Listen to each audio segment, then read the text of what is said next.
People across Indiana won't just be watching on TV. Many will be betting on some of those games. WRTV's Meredith Hackler takes a closer look at how much Hoosiers are expected to spend on these bets and the impact that money could have on the state. For off-track betting sites like the Winner's Circle Sports and Race Club, March Madness is a busy time. But according to experts, they have a lot of competition when it comes to online betting apps. Overall, across the country, 87% of bets are being made on mobile devices. So clearly, a lot of people like the access in their pocket. The American Gaming Association says 45 million Americans will wager $3.1 billion on March Madness this year. However, gamblers are less likely to put their money on their brackets. 76% of total betting is going to be outside of brackets. And I think traditionally we would have thought that more people would be engaging in more brackets. But bracket betting has actually been on a decline pretty steadily for the past several years. While you may not be willing to bet on your bracket that will likely be busted, here in Indiana, sports betting is expected to hit a high this year due to so many local favorites competing in the big dance. When it comes to sports betting itself, that's, on individual games, on which team will win the tournament.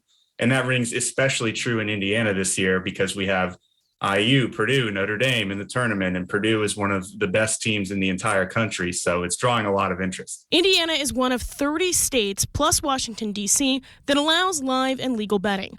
Last year, the state brought in over $25 million in tax revenue from sports betting. That's more than double the amount of money the state made from gambling in 2020.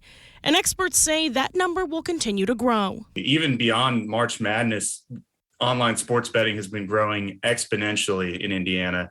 January, Hoosiers bet over $500 million on sports. That was an all-time record for the state, a new high, and it had set as a state several records previously through the fall NFL seasons. And while this increase in betting is good news for the state, the American Gaming Association asks that people gamble responsibly. Meredith Hackler, WRTV News. Well, there are currently 12 online sports betting sites and apps where people living in the Hoosier State can place their bets.